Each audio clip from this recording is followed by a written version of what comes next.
Am I audible and visible?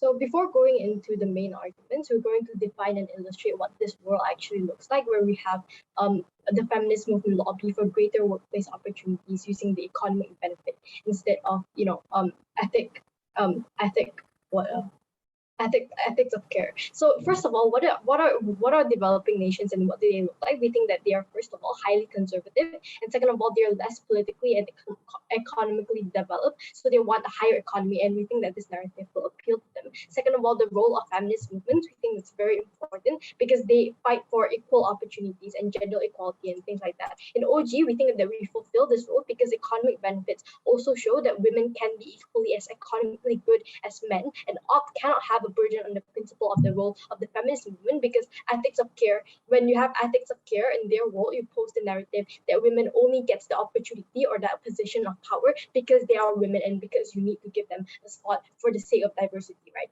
And third of all, the sense of urgency, we think it is very important because this will prove that the short-term benefits will outweigh the long-term harms in our side. So, and this is true because first of all, more women are more vulnerable in the developing nation and they're subjected to constant abuse that happens in the developing nations. For example, that they are always forced into dehumanizing ways of living, like child marriages, forced marriages, like domestic abuse, and unable to pursue an education, etc., etc. And for all of this, we think the harms in the status quo are urgent, and if OP doesn't solve this, it creates detrimental effects onto women in the status quo. And no matter how much you push the principle of equality, if you do not push the short term, if you do not push for short term benefits as well, which is already not likely, as we've stated all through as we've stated, you still lose out as a feminist movement in the end of the day. We think that lobbying is something urgent and needed to be done now, or it is hard to get any sort of change or lobbying in the future, and that is very important in the developing nation, right? So a few arguments. First of all, we think that respecting equality is too liberal for developing nations, and second of all, we're going to prove to why the outcome will be way worse for women in the workplace when you choose to opt for the narrative of ethics of care, right? Yeah. So on the first argument, we think that respecting equality is way too liberal for developing nations at this moment, right? Because we think that liberal ideologies are condemned in society, like in these developing nations, right? Even if you lobby for change, it is unlikely that feminism would be accepted anyway, right? So what is the problem analysis in status quo? We think that this looks like developing nations being highly conservative because they are economically and politically less developed. That is why they are a developing nation in the first place, right? And we think that the way in which their society acts are completely different from the way the West acts and how it functions. It's more likely that the moment in which you lobby through the principle of equality, you're lobbying and bargaining power as a feminist movement that is already structurally disadvantaged from the start to be weak. Because understand that these developing nations, they condemn Western ideologies and these feminine movements and these new ideologies that are coming into their country, right? And second of all, the solution that we propose on our side is that we adapt to this problem. We lobby through economic benefits. And why is this better? We think this is better because we have conservative legislators are going to be more likely to be compelled by economic benefits. This is because they are a developing nation, right? Economy is most likely to be the most important thing to them because they are underdeveloped and their GDP is super low. Any benefits that will help them garner more economical change would directly incentivize them and these like conservative legislators to provide better opportunities for women, or at least have it like be a second thought or things like that, right? And we think that this is also much better because we think that it will also ensure the safety of women on the ground, because in ops counterfactual, the society will be more volatile and anchored at workplace opportunities given to women, even more through the principle of equality, right? And this is true because a lot of them disbelieve equality in the very first place. They have misogynistic values, and tied to them deeply any type of change that goes against their moral principle, as like a very conservative nation, will cause backlash and anger towards the feminist movement, which we do not want on our side, right? Because we do not want to anger these people. So why are we comparatively better on side opening government and side government? We think that when we lobby for economic benefit, we reduce the harm of women on them being violated, which ensures the inherent safety of people on the ground, which also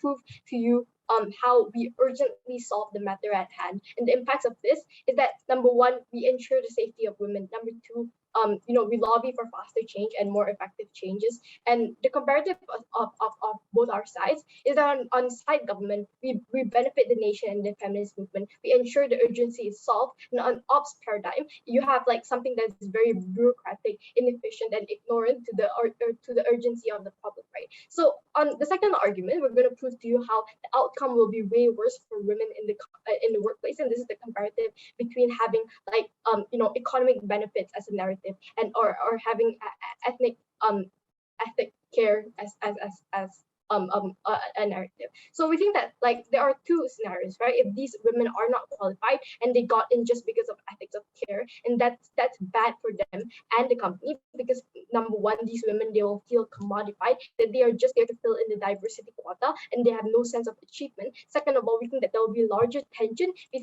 between genders and these and workplace people, because they took spots from other individuals, for example. And second of all, and third of all, we think that they won't do well in it because they did not have the qualifications to enter, and they will be feeling very stressed and feeling very like competitive. And third of all, and fourthly, we think that this ultimately leads to confirmation bias, because every single mistake you make as a woman will be maximized in people's eyes and confirm people's stereotypes of minority group, and that makes it even worse, right? And we think that this is way, way, way worse in this motion, especially in developing nations, because of the stereotype that is so bad in developing nations, that women should be stay-at-home parents and should always like serve their husbands. And with this like ethic care, we think that the stereotype will be way worse under your side, because people will have like confirmation bias, things like that. And even if you are qualified to enter, and even if like you were qualified in the first place, but people just let you in because of ethic of care, we think that you don't get the visibility and representation either, because it is likely you would hold onto powerful positions.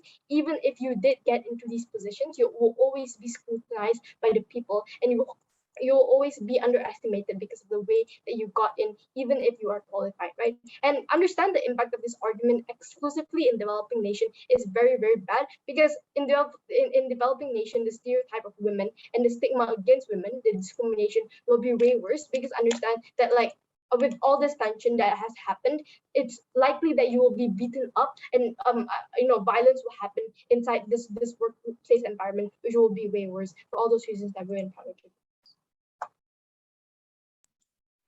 Thanks, VM, for that fine speech. In the case of opposition, invite you to volunteer here.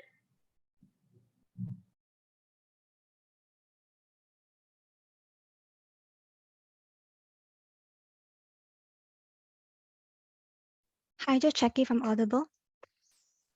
Yep, you're audible. Okay, I'll prefer my pronouns are she, her. I prefer POIs be given verbally. Let me set up my timer.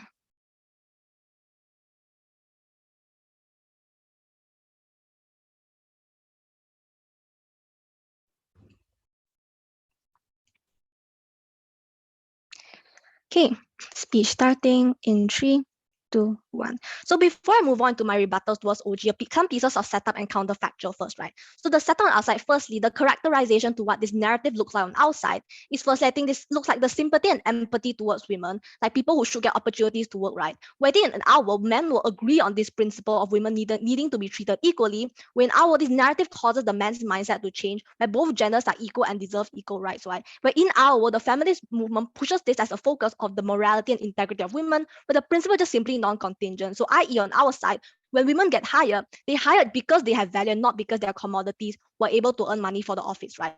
And our side, I think women are going to be accepted into the workplace because they deserve to be there. There aren't any prerequisites, right? Comparatively, I think on OG, the only reason why you get a job is because women can give men more money. I'll be explaining more about this later on.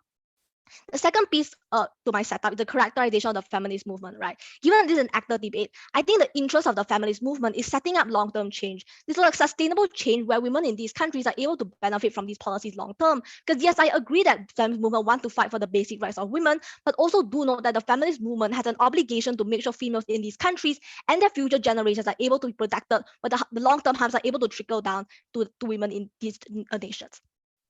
The counterfactual on our side. Firstly, I think why our counterfactual is likely to manifest, and this directly responds to OG's argument on how ethics of care is too liberal for these nations.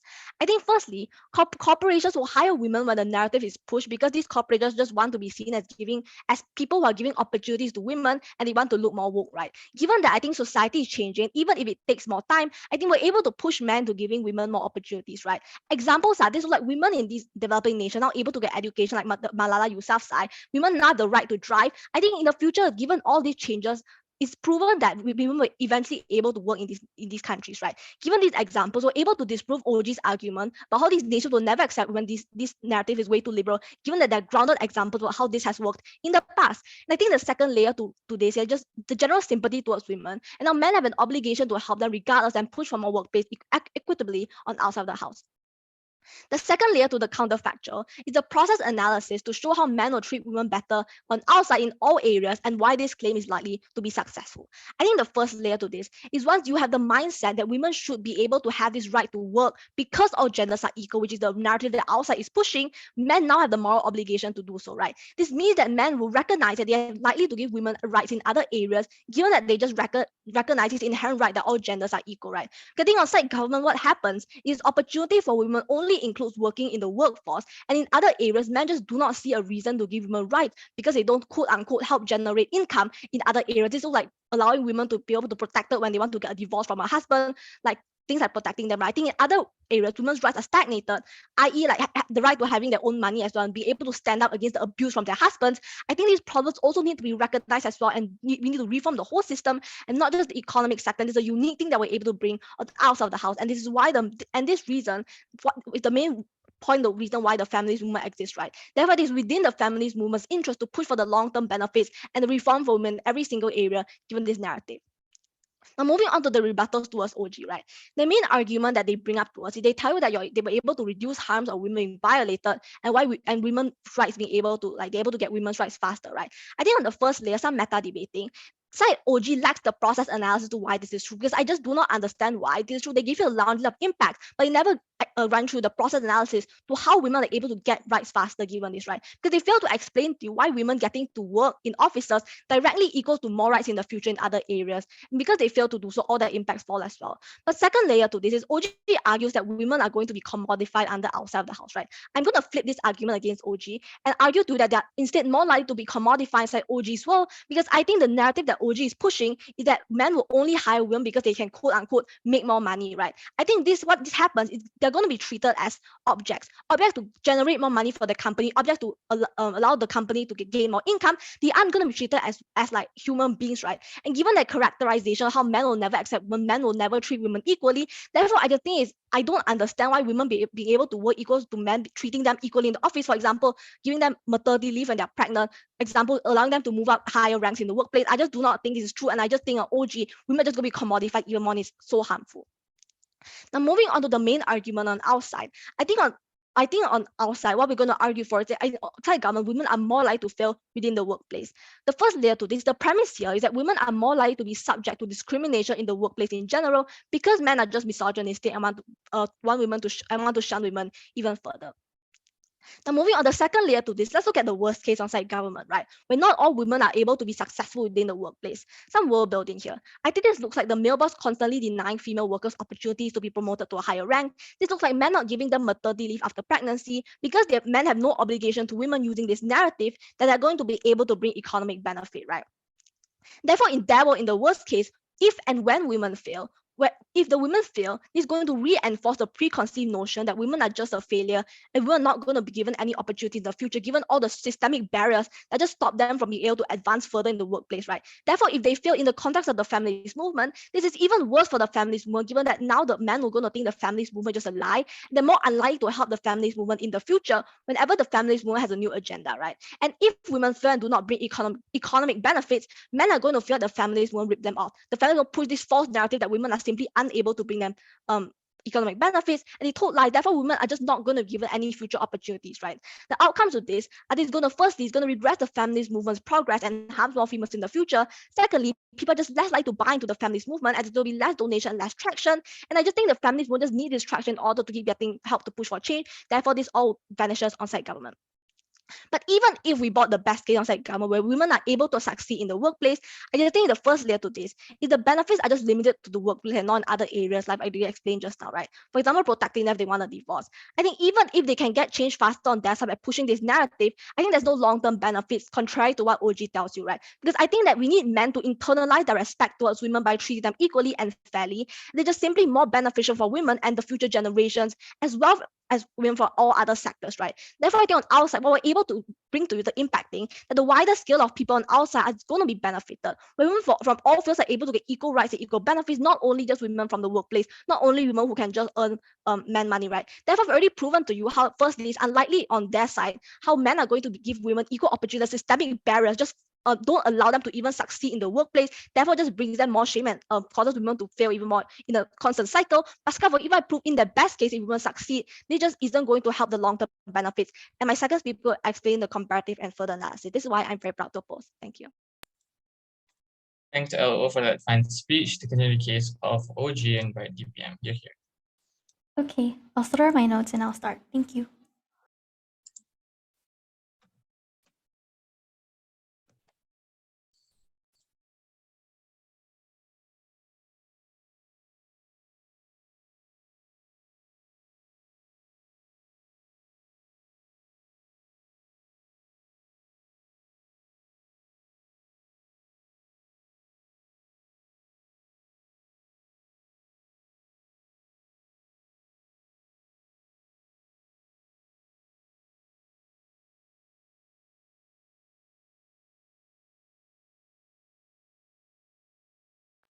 Am I visible and audible?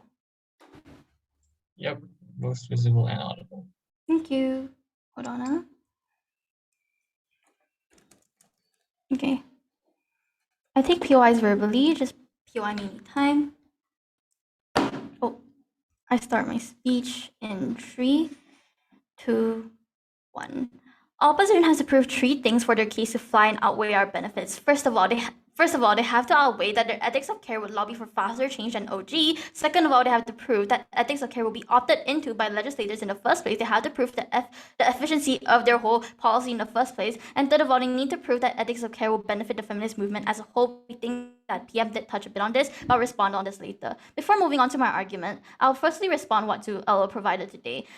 First of all, we think that everything coming from LO is talking about the long-term change they get and why is it beneficial than everything that we try to say. We said at first, we already told you in Anggun's speech from the start, that long-term change is contingent on the feminist movement being able to sustain in the first place, meaning you need to be able to successfully lobby in the short term to achieve any sort of long-term benefit to ensure you get some sort of political capital in the short term in order to co-opt all your long-term impacts. We think they need to prove this for all their impacts to fly. But just a few responses, right? Hold on. Okay, just a few responses. First response then, they told us that They said the House, the feminist movement has to uphold the principle of equality. That's why they opt for the policy to opt into lobbying through ethics of care. First of all, this is ignoring the problem at hand, right? I'm going to give you analysis on why the short-term benefits of having to get like lobbying changed now is more efficient than opting to the long term. But second of all, just to engage on this is inexclusive, right? Having economic benefit literally opposes the same principle, because we tell you that because of economic benefit, because women and men are able to bring economic growth the same, we still uphold the principle regardless. As the feminist movement, we don't see what they're trying to go about here. But second response then, that protecting them is important domestically, and this is also some sort of argument that he gave in like the best case comparative, right? We see that the theme of today's round is literally feminist and economics, right? The motion is about lobbying for workplace opportunities specifically, meaning that we as proposition do not have a burden to prove that we protect them in households, since it wasn't in the spirit of the motion in the first place. They fall out of the debate for spending so much time on something we did not need to argue. We need to narrow down the debate to specifically on workplace opportunities and which side better gets this benefit.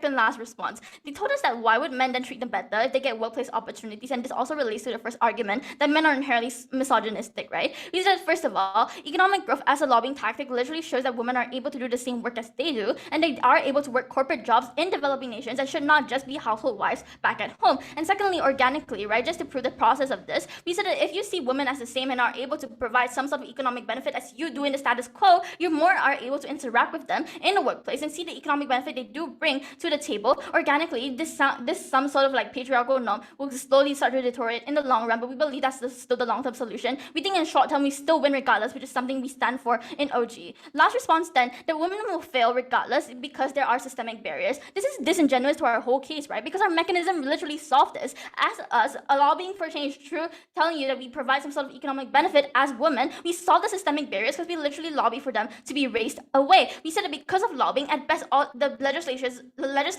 are going to enable corporations to give women the ability to work productively, because they believe that through the lobbying, they're able to provide some sort of economic growth. Therefore, the systemic barriers doesn't exist in our policy because we co-opted, because we like lifted in our side of the house. We don't get LO speech. On to my argument then. My argument will be first on the positive case and why we have increased funding for the feminist movement in our paradigm specifically. The thesis of this is that the premise of equality is extremely holistic towards all social justice movements in the status quo. This is like the queer movement, the BLM movement, ALM movement, and etc. Right? This means corporations and funders have the ability to choose other movements over the feminist movement, because the benefits of the principle is non-exclusive to others. This also takes them at their best case, assuming they want to run the principle of equality in their side of the house. What are the implications of funding and why they're important, right? We said that funding is crucially important to a social movement. This is already very intuitive. You say if you do not have funding, you cannot sustainably lobby for change and empower women because you just do not have the political capital to do so. This means that you create a feminist movement to be in a spot where they do not have enough funding to sustain themselves, because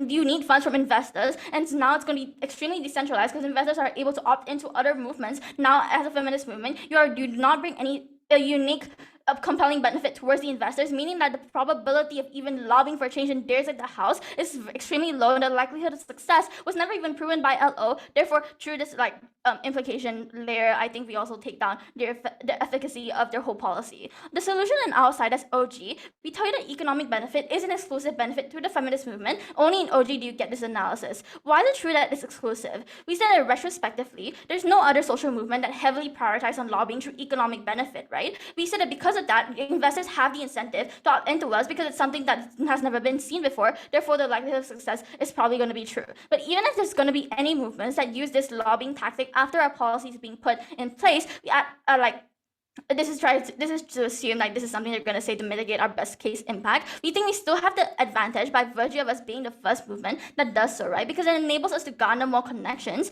and support before our competitors do, meaning we still have larger political capital regardless of what happens in the short or long future. This is also known as the first movement advantage in economic theory. What are the incentives for investors to opt in? This is where I tell you the process of change and why is it likely.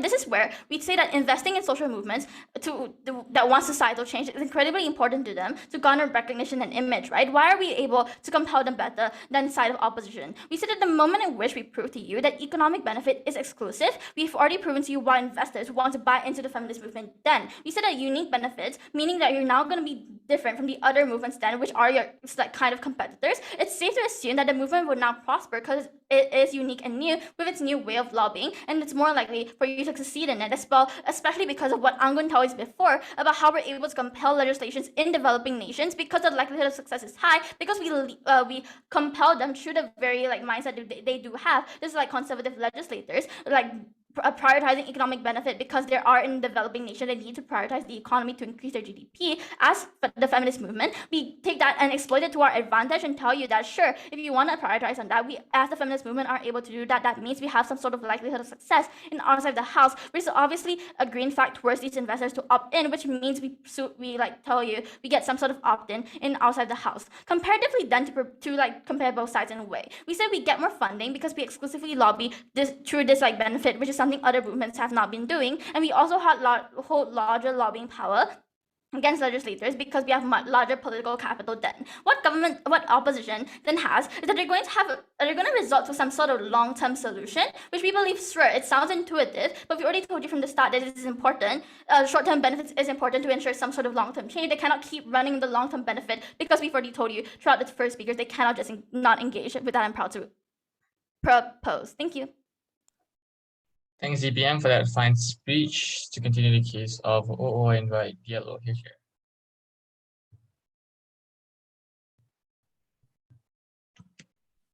All right, just give me a second to set my timer.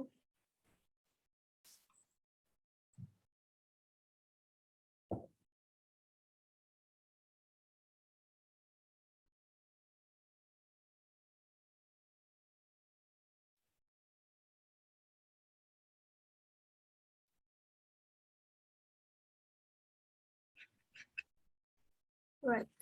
I prefer verbal POI, so you may just unmute yourself and I'll try to pick any, preferably after the 5th minute. And my preferred gender pronouns are she, her.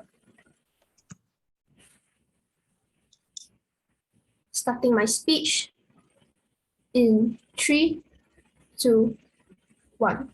OG told us that we need to prove how we are able to garner change faster than their side, right? However, it's not our burden to prove this because what Shuing has already told you is literally how we are going to get the long-term change and how we are going to benefit the feminist movement and the women on the ground in the long term. We think that this is more important, right? Because we are able to change all the structural barriers that are existing on the ground in the status quo right now, and this is a more important impact in this debate. They also talk about how this will we need to prove how this will benefit the feminist movement, right? And we need to talk about the jobs specifically. However, we tell you that we are arguing that we are able to gain trickle-down benefits, therefore getting a larger scale of benefits, and I'll be proving more of this later on. So before I move on to the clashes, I would like to provide a few rebuttals, right? First of all, the first thing that they said is how it is an urgency for women to gain like workplace opportunities in the status quo right now, and through arguing from the argument of economic benefit, they're able to get this right. However, that they just lack a process analysis here, right? They didn't really characterize what does the argument look like on their side, and they just assume that when you present this argument, the corporations will accept it, right? They didn't analyze the incentives of the corporations to accept it, given that men are just predominantly the breadwinner and the people who contribute to the economic sectors in the status quo right now, right? And it's just unclear as to why the outcomes will materialize, given that there's a lack of process analysis here. Number two, I'm still unsure why getting a job is the most important thing or the most urgent thing to women in the developing nations right now, because they are literally facing other harms that directly impacting them on a daily basis, right? This looks like being denied their rights to vote or go out to work, typically being a caregiver of their children and being stereotyped as weak, and not to mention all the structural barriers against women, right? Even if women are able to get a job under your side, I still don't know how they are able to be successful or just like being taken care of their welfare. For example, not being given maternity leave, or there's just less employee benefits, overwork, not able to rise in ranks, etc. And economic benefits do not solve this, right? They're just treated as money-making machines or commodities to generate income for the men, and they're just not treated as equal. And this is the exclusive benefit that we are able to claim under our side, because we are arguing on the argument of ethics of care, meaning to say that women deserve this not for the sake of money, not placing their self-value on money and also economic benefits, right?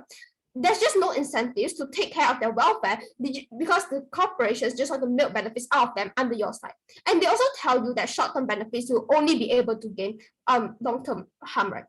It's just untrue, given that if their short-term benefits will disappear, they are unable to gain long-term change to begin with. Because why is this true, right? Women will fail in workplace in their side because men are not even caring about them. They do not treat them as equal. They do not think that they deserve a chance just because they are women. They just think that they are here because they are able to generate income or money for them.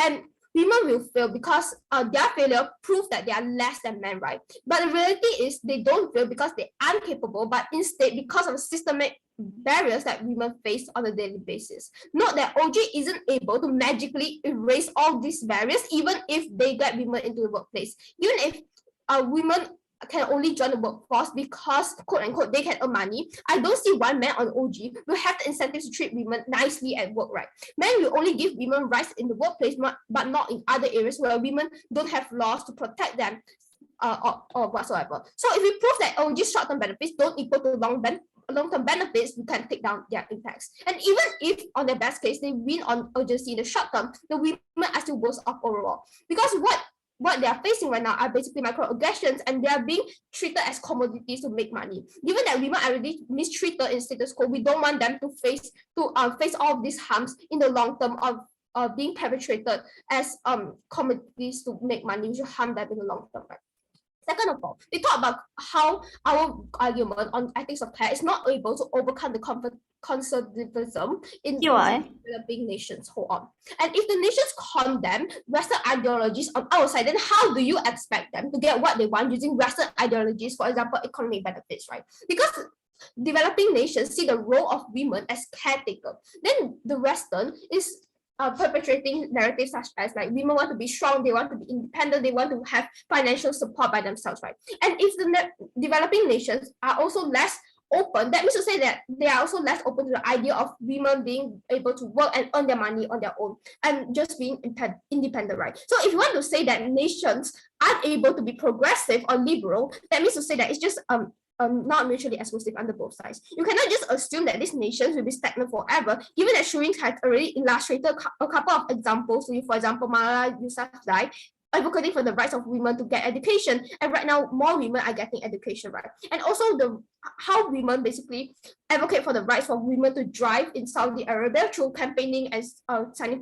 petitions, etc. We think that developing nations are really progressing right now. Hold on. For example, the corporations who also want to appear progressive if we push the narrative that women should be treated as equal. So before I move on to the main clash, I'll take up your. On the point that developing nations see economy as a Western ideology, we already gave you reasons why developing nations prioritize the economy. Do you think that's not true?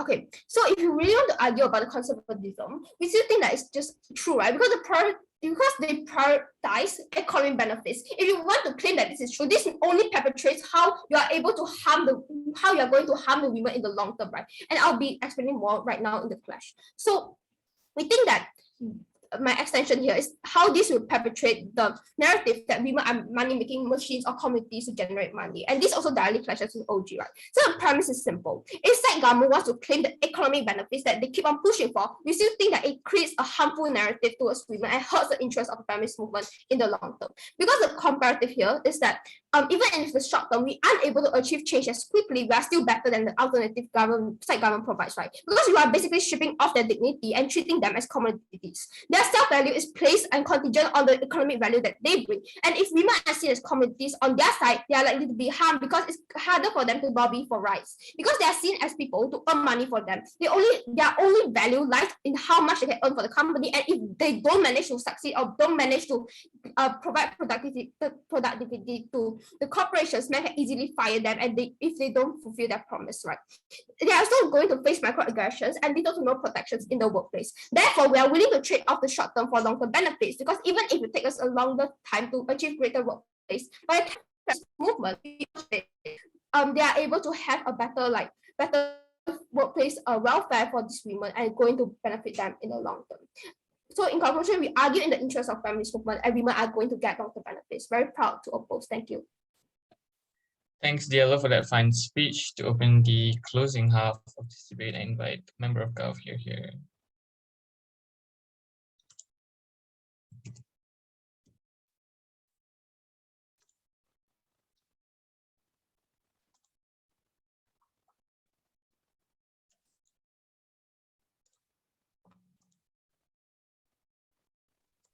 Am I audible and also visible?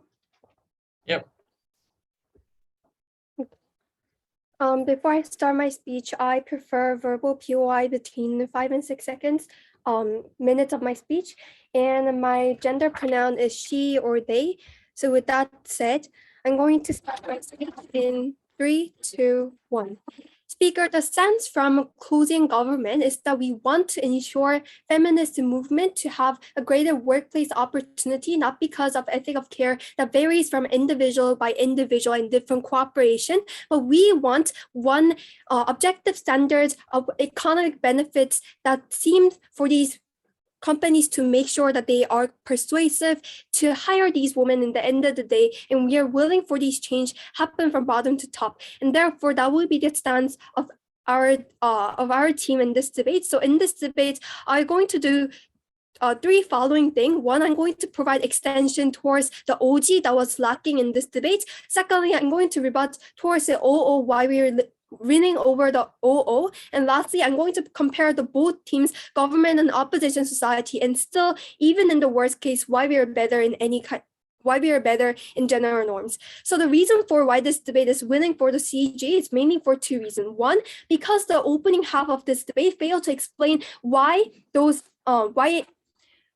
why men will later respect on women and treat equally in office just because they have this ethic of care that varies from by person to person, because we think the general norm of ethic of care is actually lacking in developing nation, because the standard itself is centralized upon the developed nation that develop their economy and that have a stabilized income or that has a stabilized cultural norms in the society. So therefore, because all of the standard is centralized upon to developed nations, we cannot guarantee certain type of workplace opportunity that OO has mentioned that was kind of utopianistic. And therefore, Mr. Madam Speaker, for those reasons, that was the first point that was lacking in the opening half of this debate. Secondly, no one picture out what does ethic of care look like in this debate? What does greater workplace opportunity mean in this debate?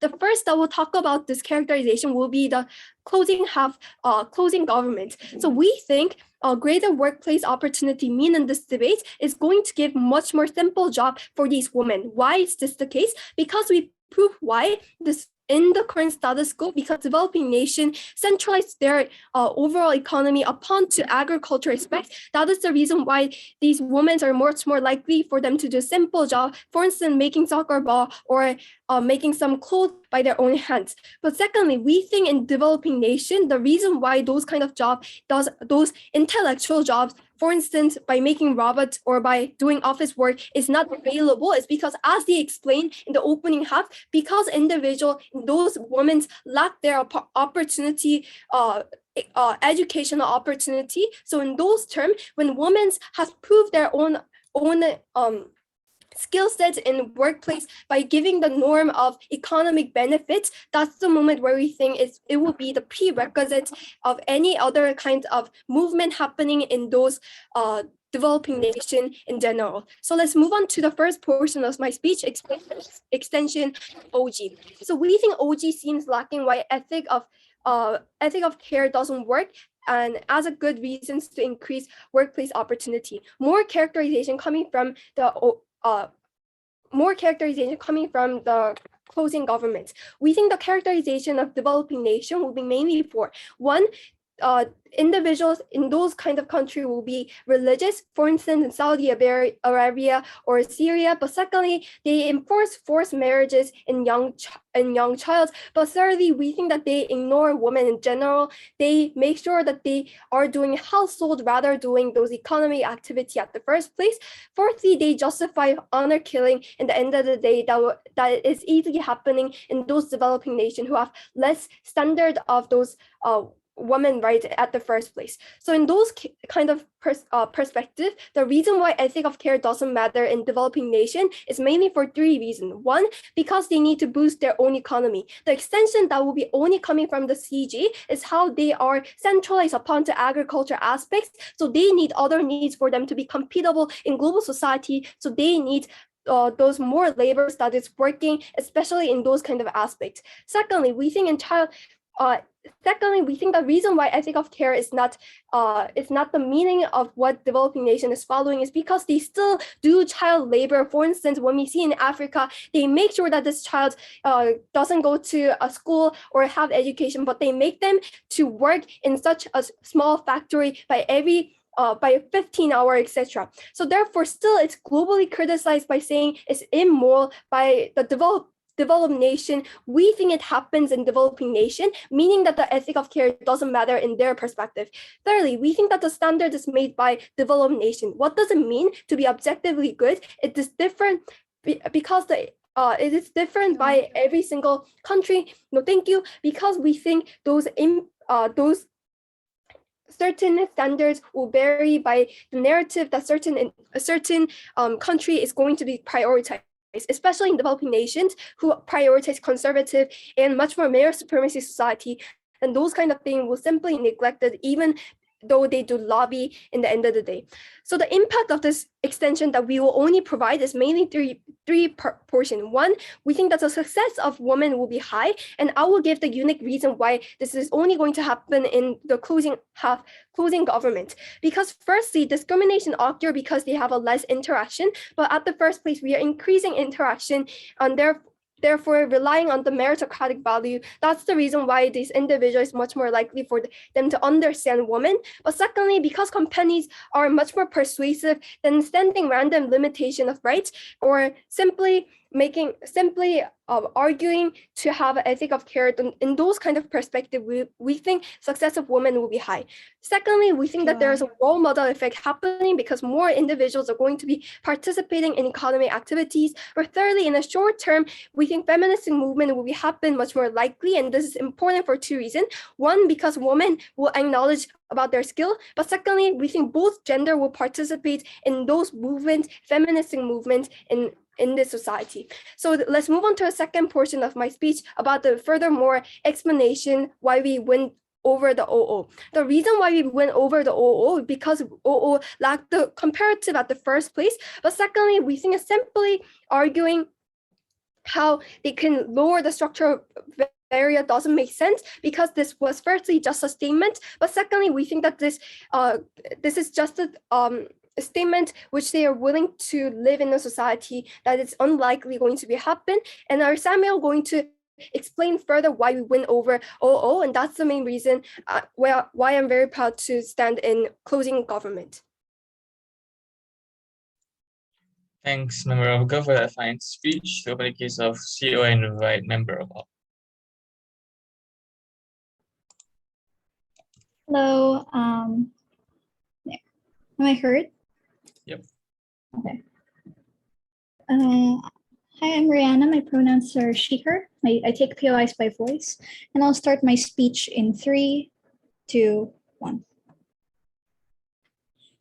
Women are not just robots, that we're not here for the sake of pragmatism, that society should not just be using them as mere commodities in order to forward whatever the developing countries' issues are. Rather, the whole point of this is the feminist movement in the first place is to humanize women, to normalize the fact that equality exists for women. So on to our rebuttals. First, on opening government, they talk about how the short term is able to give them the economic benefit that will allow women to be able to be successful, which is better for the long term. We tell you that this is completely untrue. Their entire case is hinged on the framing that these countries will be prioritizing the progression of the economy. But we think that this is completely untrue because this prioritization is dependent on the people in power. That if the people in power believe that these kinds of cultural narratives that are oppressing women are beneficial to them, that keep them in power, they're unlikely to prioritize that, because the people in power will not be focusing on the progression of the economy, rather making sure that they themselves stay in power, because that they're the ones who are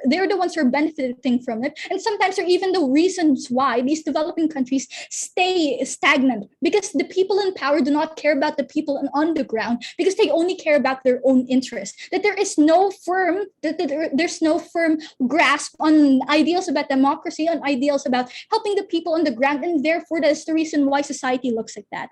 Especially since most of these developing countries have strong cultures that are prioritizing the people in power, because it gives them power. Now, even if they do get the economic benefits, we still think it's highly unlikely that these women will enjoy the workplace opportunities that government is promising, because their whole purpose is to uplift men in the first place. That all men are going to do is just give them workplace opportunities, and they'll only do the bare minimum, and they won't care about actually getting these women the quality training that they need in order to be successful. This just leads women to not be able to do well in the first place, which just proves to men that women are not capable enough, and proves to men that they can just get rid of the policy that the women were asking for and silence the. I'll take you later. Additionally, society doesn't care about the ethics of care on closing government. We think this is completely untrue. What does society comprise of? We think this society also comprises of women in the first place, that women in society care about these ethics of care, that they're the most important actor in the debate, because the progression of the feminist movement is dependent on women. More on this in my extension. Now, even if they're able to actually, or even if society doesn't care about ethics of care, we think that the impacts that they'll get is very low in the first place. That I've already told you, why is it unlikely that women are going to be successful? Because men are only going to do the bare minimum. But additionally, political compromises allows these policies that you're forwarding to actually grow smaller, because you need to compromise with other actors who have their own interests. So on to our extensions. First, we're not in line with the feminist movement by following this motion. I'll take you at 5.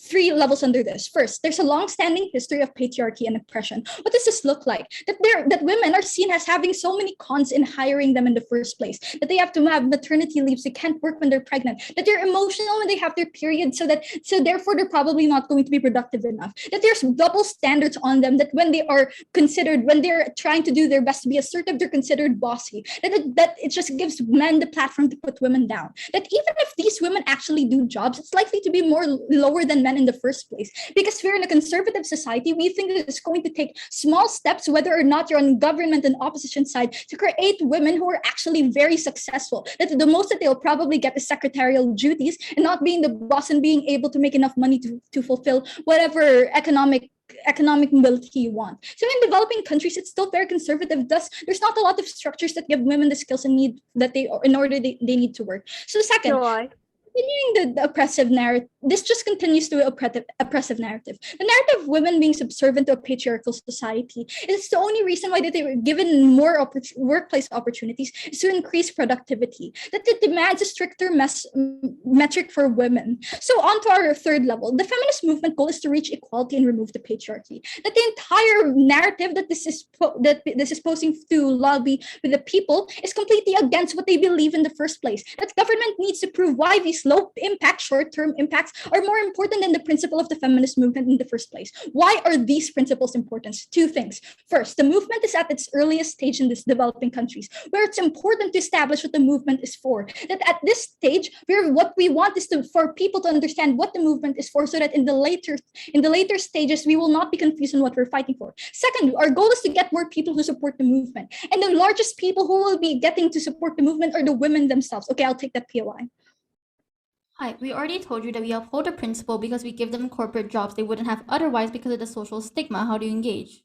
I'll talk about it in my second extension. So continuing on, we acknowledge these women as people, not just mere instruments, similar to how we advocate for POCs and IP rights through saying that they deserve to be in society and not just that they will be helping as productive members. That this is considered reparations for society's inability to see the value of women here. That makes it possible for women to actually work. Second extension to respond to the POI as well. 3 levels, we give women more self-actualization. 3 levels under this. First, women are already battling battling their own insecurities, that they still live in a conservative society that has to contend with cultural expectation, that men expect them to be one role, married off, bred like livestock and housewives, that they already experience shame from their own gender, that in the earliest 20th century in the developed countries, lots of women still believe that men are their protectors and their breadwinner, and they shame women who don't believe in that their family and friends are adherent to these standards. So most likely, women who are actually able to work are the ones who have no choice because they're single mothers, no man to protect them in society, that there's a lack of validation for these women to have the right to work in the first place, aside from economic benefit, that men literally only have to fulfill the bare minimum of existing, and women mostly in these developing countries are not likely part of the feminist movement. In response to the POI, women are not likely actually working in the first place, so they have to be convinced that they have the worth to actually work. So this leads me to a second level. We need validation from the feminist movement. The feminist movement is the only actor that's able to validate these women's feeling of oppression, because the entirety of society is against them. That only there can they find a group of women who are able to create a safe space for each other to show solidarity on an issue that they feel as relevant. That if the movement continues with the patriarchal narrative to society, women lose this validation. That they just continue to accept the oppression that they get. They leave the movement because it's just not worth the oppression that they're getting for staying in there. That they're the ones who are actually funding the movement in the first place. So this is the most important short-term problem, to get more critical mass for these women to even join the movement and believe that they have self-worth in the first place. So we adhere to third level, short-term and long-term benefits. We respect this mainly forwarded in workplaces. We don't impose strict standards, and we create more long-term sustainability. For all of these reasons, very proud to oppose. Thanks, member of OP, for that fine speech. To conclude the Gov Bench case, I invite Gov. I just want to check if I'm visible and audible. Yep, you're visible and audible. Okay, thank you.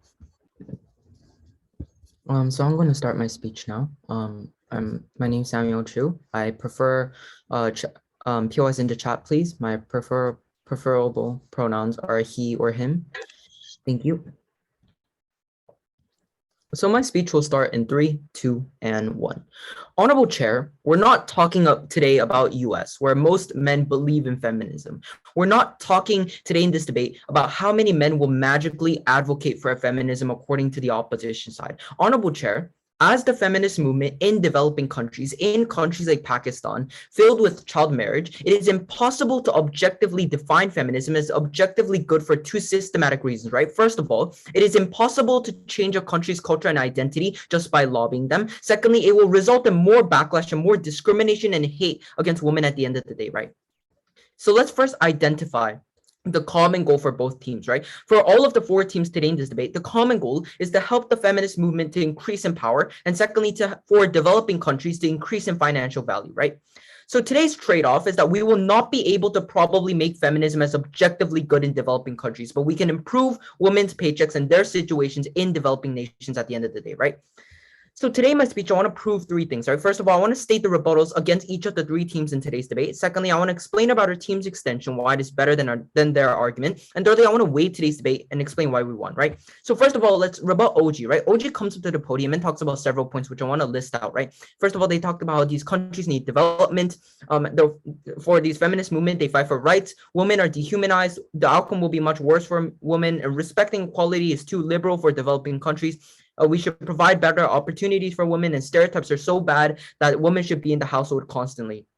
So the reason why OG lost this debate, right? So we have 2 reasons for this. First of all, they do not provide any kind of mechanism behind their argument. They constantly state that stereotypes are bad, respecting equality will not work. We need to provide better opportunities, yet they do not explain how that happens, especially in certain developing countries, which I'm going to explain later in my speech, right? Secondly, is they do not provide a model. They do not provide what this will look like in the first place, which Terry did, and they do not imagine what this will look like in a developing country, especially, for example, religious developing countries, which have a clear ideology that goes against the idea of feminism. We believe that in contrast, Terry, however, clearly explained this in her speech, explaining the model in today's debate in closing government, right? So let's go on to the OO, right? So the opening opposition comes up to the podium and then talks about several points, right? They continuously talked about how both genders are equal. Men will magically agree with this. Future generation can be protected. They talk about the counterfactual, which will be that corporations will hire women.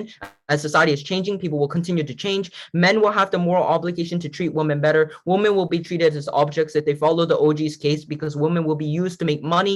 And we want to respond to that certain point that I just said. We believe that when women will be treated as objects if they follow OG's case, because women will be used to make money, we believe that this isn't exclusive, because women will be treated like objects if men understand that women will be treated more like objects if men understand that women managed to succeed only because of the reason that they got assistance, no thank you, from the government and the feminist movement, right? That's the same thing as quotas in current society, right? Even if women are treated as objects on our side, according to them, we would rather prefer this, because on their side, the feminist movement will probably not even succeed at all within their arguments.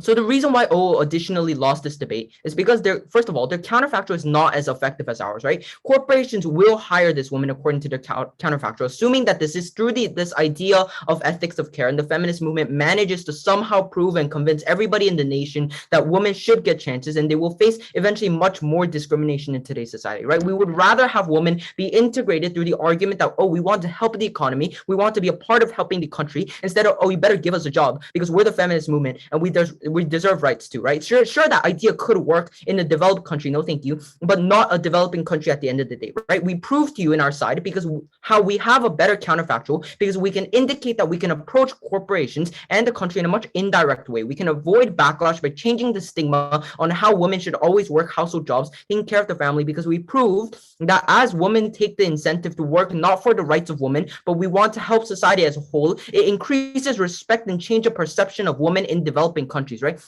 This will additionally, like Terry explained, be based on meritocratic value, allowing much more opportunities for women, right? Second reason is that they assume that men will treat women better, right? That is exactly when they lose the debate 3 times in a row, because of one reason, right? You assume that developing countries are going to change, are going to suddenly alter their entire mindset about women, the long traditions, beliefs, and cultures that they had embedded in them, and they're going to start actively advocating for this. We believe that this is not going to happen, right? And we've already proved to you the spectrum of developing countries, how their entire religion and their fundamental basis of beliefs is based on male supremacy. So they cannot prove that men will treat women better at the end of the day. So I want to first talk about a spectrum secondly, where a spectrum is based on the idea that, first of all, there's 2 types of developing countries, right? First of all, there's religious developing countries like Pakistan, Saudi Arabia, and generally many developing countries in the Middle East are very conservative, meaning that they provide less value for women, they force child marriage, and they do not care about the ideology of feminism overall. And for decades and centuries of time, these countries are based on the fundamental basis of male supremacy, right? We believe that when you provide this argument of ethics of care and try to objectively prove that feminism is okay in those certain countries in which feminism is extremely ignored, that is not going to work at all in comparison to opposition speech, right?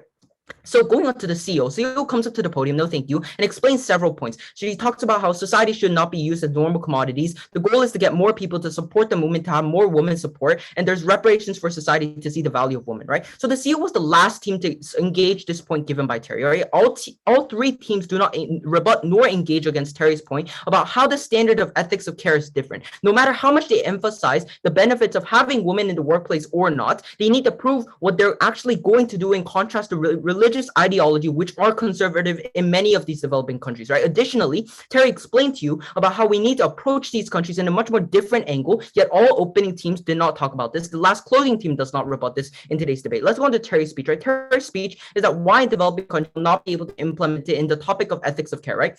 We believe that in developing countries, we need to have economic benefit to boost their economy. We believe that we do not need the feminist movement suddenly lobbying the economy, lowering its effectiveness, right? We believe that the ethics of care is very, very subjective. It's a very, very subjective standard. It may seem objectively good in developing nations to force child marriages. It may seem objectively good in developing nations to force women to always not have a chance in politics or any aspect of society. But in comparison, it is not objectively good to force women to not always have a chance in politics in developed nations. So we believe that hence this ethics of care for the financial movement is extremely subjective, and they did not explain about this in the opposition side, right? Let's finally go on to the world comparison of both teams, right? So the opposition proposes a world where their entire case is based on a world where the feminist movement takes on a stance of we want more opportunities because objectively okay, and everyone else in society should agree with the standard. Hence, we want more women in the workplace. It is, first of all, highly unlikely that women will actually get quality training, and we will receive much more worse discrimination. And this ideology does not work on religious countries who are conservative, who clearly does not go against this certain goes against this certain ideology. At the end of the day, we believe that we've won this debate because, first of all, we proved every flaw in each of the team's case. Secondly, we proved how we can effectively help the most vulnerable actor. Thank you for listening. I am proud to propose. Thanks, Gilbert, for that fine speech. To conclude the upbench case as well as the debate as a whole, I invite opposition with. Hi, just to reiterate, PYs through voice and pronouns she, her. I'll be starting my speech in 3, 2, 1, go.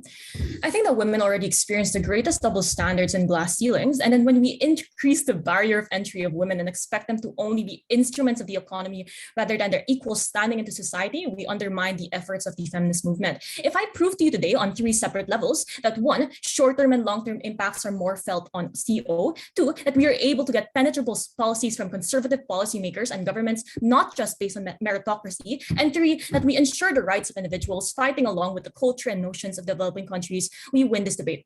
One extraneous point of response to CG. Notice how CG said that they're perfectly fine with women being treated as objects. I think this is quite funny. However, we think that even this form of trade-off is extremely harmful, especially when it becomes normalized and propagated in society, especially by the men who have the greatest capacity of doing so. I'll explain the rest of the impacts in my speech. 2 issues for you today. First, where are women less commoditized in society, and especially in these developing countries? But second, where do we ensure the sustainability for the feminist movement, which is an active debate on the short term and long term? First issue then, on the commoditization of women. What was the first claim from OG?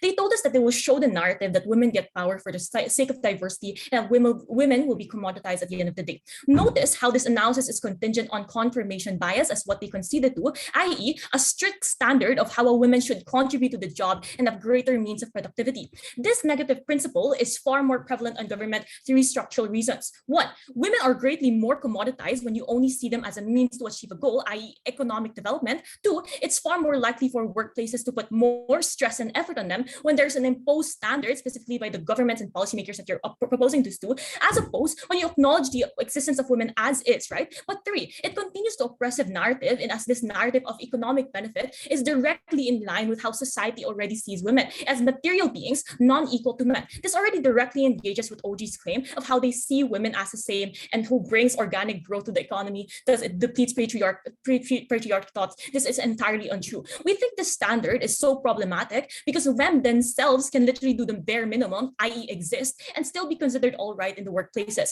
Imposing this negates the principle of the feminist movement, which is acceptance and equality. But second, men who are still misogynistic, this claim is entirely exclusive, by the way, to CO, are far more likely to go through abusive and undermining means of removing these women from the workplace. Because as soon as women don't fulfill the role or to reach this standard, they can be disposed of because they can do things such as 1, less training, as what Rihanna said, 2, less camaraderie, so they feel like less accepted in the workplaces, but 3, more hostility and more work that is placed on these women, thus they are far less likely to fulfill their roles. But second, they told us that ethics of care, I believe this is on CG, that are not applicable to developing countries because they put the example that child labor still exists because morals are questionable.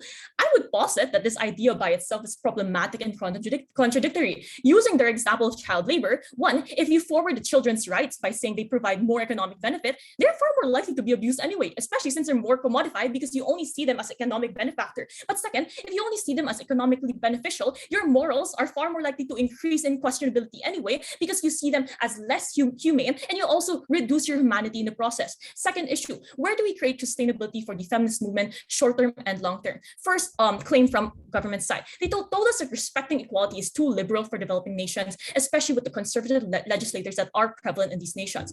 I don't think this is the case. I think it's more likely for these conservative legislators to use this economic benefit as 1, a strict means and standards as what we've already proven, but second, it also means lesser means of compromise for future policies. What does this look like? We need to understand that obviously these countries don't just give policies as is. Policies are not just given and pushed, but are argued against and debated on in Senate and Congress. Feminist senators and Congress people lobbying for this narrative of economic benefit are likely to have less influence or ability to speak out because the other politicians are trying to also forward their interests, and balance is needed at the end of the day. Once you forward this idea of one idea of economic benefit, it becomes less likely for you to be able to forward other policies. Three structural reasons. One, time is needed, obviously, when you're forwarding these policies. When you're debating and arguing about women's issues in court, you reduce the time for other policies to be created, such compromise needed in that case. Second, the saturation of different policies at the very first place. Other matters need to be discussed, especially in the framing of economic and social problems of developing countries and OG. Just generally, a lot of developing countries have these problems. But three, resource allocation. Just generally enacting this policy probably also means that you have need to narrow set of mindsets to be able to enact in the very first place. This probably looks like one,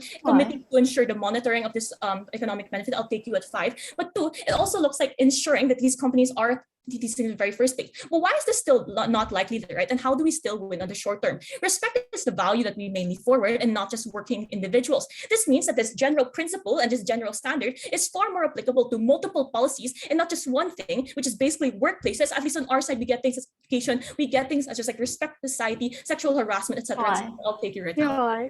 We told you reasons why we at least uphold political capital in my arguments on funds. Nobody's in today's debate engaged. How do you do so in CO?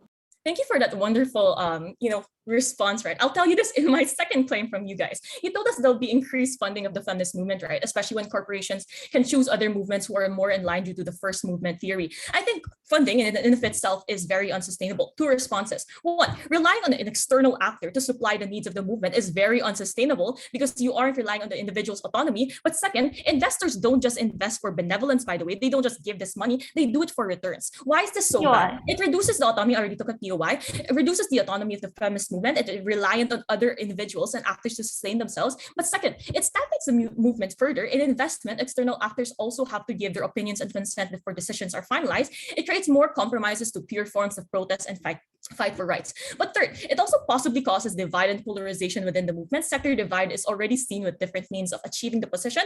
It's likely to, for example, be the divide of women who are for the investment versus those who are more traditional and radical. It's harder to progress from there. Why exactly are we better, and what exactly are the constructives that we provided? Government needed to prove why these low impact, short-term impacts are more important than the principle of the feminist movement in the very first place. So why exactly was this principle important? We told you that the movement at its earliest stages where it's important to establish what the movement is for. That way we get more people and more critical mass to support the movement, especially with its purest form, and you're able to get more moderates on your side, which will then come from the women themselves and not just from external corporations and actors. If ever we do go with the state, we want it to be with collaboration and applicable narratives, not through narrow narratives that only cause more harmful narratives in the long term.